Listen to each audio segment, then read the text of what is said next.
Hi friends, welcome to my YouTube channel. Thank you for our support.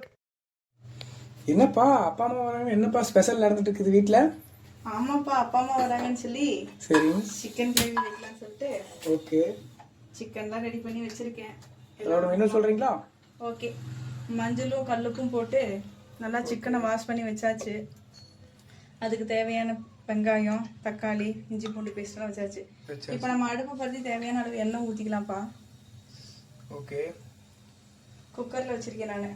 Whistle விட்டு எடுத்தோம்னா கொஞ்சம் chicken நல்லா வெந்துச்சுன்னா நல்லாயிருக்கும். இது நாட்டுக்கோழியா, ஓகே. அதனால இப்போ கொஞ்சம் எண்ணெய் நல்லா காஞ்சிருச்சு. கருவேப்பிலை போட்டுக்கலாம்.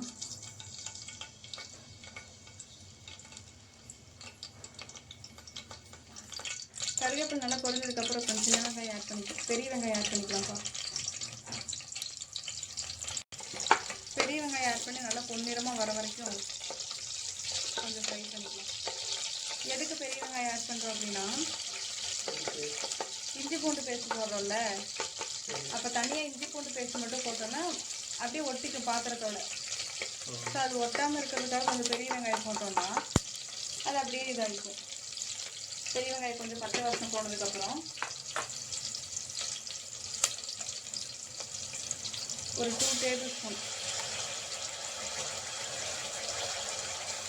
இஞ்சி பூண்டு பேஸ்ட்டு, ஒரு 2 டேபிள் ஸ்பூன் வந்துட்டு நம்ம இஞ்சி பூண்டு பேஸ்ட் ஆட் பண்ணிட்டோம். நல்லா பேஸ்ட்டாக அரைச்சிடணும்.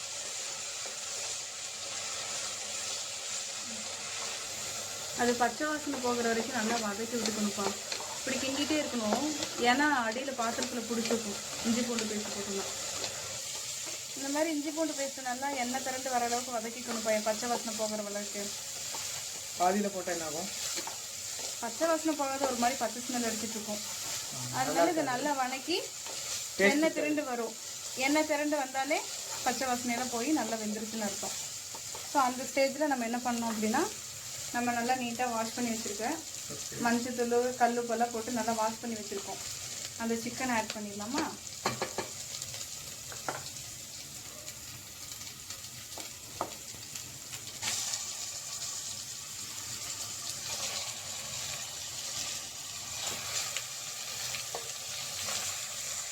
நம்ம நல்லா அரைச்சி நல்லா இதை நல்லா இது பண்ணி கிண்டி விட்டுடலாம். இப்போ நல்லா இதை மிக்ஸ் பண்ணி விட்டுடலாம். இஞ்சி பூண்டு பேஸ்ட்டோட நல்லா அந்த ஸ்மெல்லு பிடிச்சி நல்லா வதங்கணும்.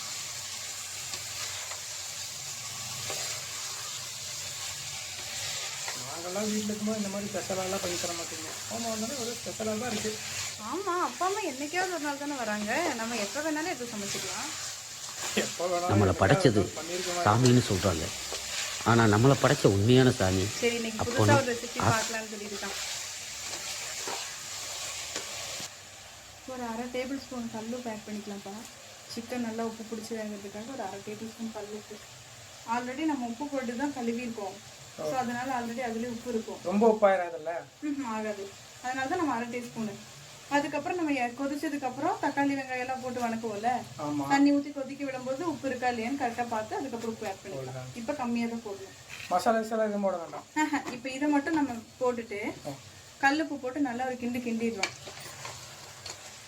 சிக்கன்லேருந்து நார்மலாகவே தண்ணி வெளியே வரும். ஸோ அதுலேயே வாட்டர் வரனால இப்போ நல்லா நம்ம இதை போட்டு உப்பு போட்டு நல்லா மிக்ஸ் பண்ணிடுறோம். இப்போ உப்பு போட்டு மிக்ஸ் பண்ணிட்டோமா, லைட்டாக கொஞ்சமாக ஒரு டம்ளர் தண்ணி ஊற்றி நல்லா மிக்ஸ் பண்ணி விட்டு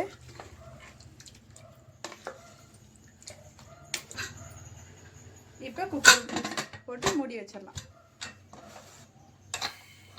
மூடி ஒரு 2 விசில் வச்சு எடுத்தா நல்லா பூ போல் வெந்துடும் சிக்கன். வெந்ததுக்கப்புறம் அதுக்கப்புறம் நம்ம என்னென்ன பண்ணலாம்னு பார்க்கலாம் அடுத்தடுத்த மெனு. சரிப்பா, இப்போ அது ரெடி ஆகட்டும். சரி, அடுத்து மசாலுக்கு தேவையான இன்க்ரீடியன்ஸ் எல்லாம் பார்த்துடலாமா? இப்போ 2 பட்டை, 4 கிராம்பு, நல்லா ஒரு கைப்பிடி மல்லி போட்டுக்கலாம், 1/2 ஸ்டார் பூ, ஒரு 10 மிளகு,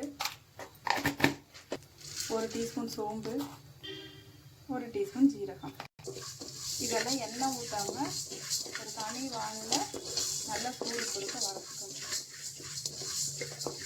கலர் மாறுது பாருங்க. கோல்டன் கலரில் வரணுமா? கலர் மாதிரி வந்ததுக்கப்புறம் சூடு ஆறணும் மிக்ஸி ஜாரில் போட்டு ஒரு டூர் பண்ணி எடுத்துடலாம்.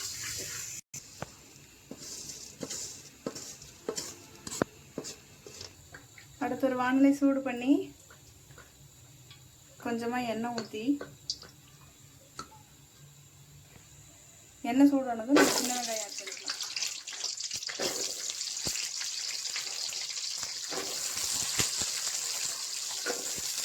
நான் இப்போ 100 கிராம் சின்ன வெங்காயம் ஆட் பண்ணிக்கிறேன்.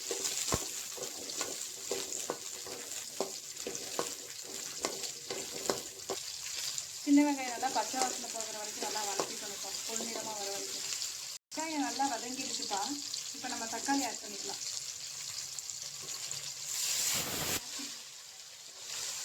தக்காளி ஆட் பண்ணி நல்லா மிக்ஸ் பண்ணி வச்சுக்கலாம். ஒரு 1/4 டீஸ்பூன் மஞ்சள்தூள் ஆட் பண்ணிக்கலாம். 1 டீஸ்பூன் சில்லி பவுடர் ஆட் பண்ணிக்கலாம். ஒரு 1 டேபிள் ஸ்பூன் வீட்டு மிளகாய் தூள் ஆட் பண்ணிக்கலாம். டீஸ்பூன் கறி மசாலா ஆட் பண்ணிக்கலாம். ஆட் பண்ணிவிட்டு இப்போ நல்லா மிக்ஸ் பண்ணிக்கலாம். இப்போ நம்ம வறுத்தோம் இல்லையா, அந்த மசாலாவை ஆட் பண்ணிக்கலாம்.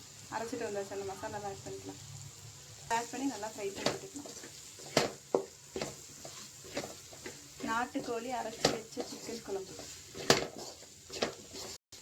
லாஸ்ட்டாக எல்லாம் போட்டு வணக்கினதுக்கப்புறம் அடுப்பு ஆஃப் பண்ணிவிட்டு நம்ம துருவி வச்சுருக்க தேங்காய் ஆட் பண்ணிக்கலாம்.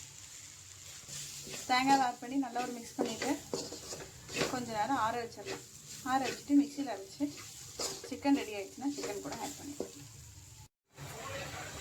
இப்போ நம்ம சிக்கன் நல்லா கொதிச்சிருச்சா, கொதிச்சதுக்கப்புறம் நம்ம இதை ஆட் பண்ணிக்கலாம். மசாலா இந்த அரைச்சி வச்ச மசாலாவா? ஆமாம், அரைச்சி வச்ச மசாலா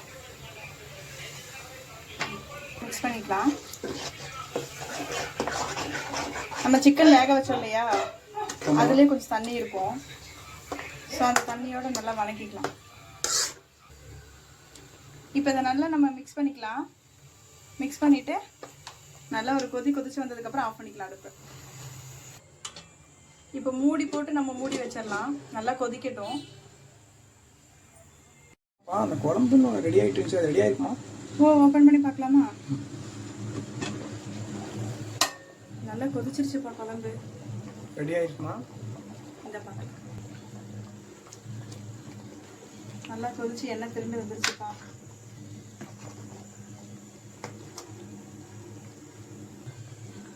கறியெல்லாம் நல்லா பாயில் ஆகி பச்சை வாசனை அடங்கிருச்சு. இப்போ நம்ம குழம்பு ஆஃப் பண்ணிவிட்டு கொத்தமல்லி கருவேப்பிலை தூவிடலாம்.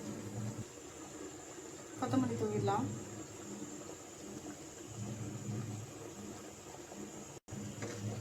கொத்தமல்லி தூவியாச்சு. குழம்பு நல்லா ரெடி ஆயிடுச்சு பாருங்க. பச்சை வாசனையெல்லாம் போய் நல்லா கறியெல்லாம் பாயில் ஆகி சூப்பராக குழம்பு ஆயிடுச்சு. ஓகே, இப்போ நம்ம சாப்பிட்றதுக்கு குழம்பு ரெடி ஆயிடுச்சு. சாப்பிட்டு டேஸ்ட் எப்படி இருக்குன்னு பார்க்கலாம். மறக்காமல் நம்ம சேனலை பார்க்குற ஃப்ரெண்ட்ஸ் எல்லோரும் நம்மளோட சேனலை சப்ஸ்கிரைப் பண்ணி பெல் ஐக்கானை கிளிக் பண்ணிக்கோங்க. அப்போ தான் அடுத்த டைம் நம்ம போடுற வீடியோஸ் எல்லாம் உங்களோட நோட்டிஃபிகேஷனில் வரும். தேங்க்யூ.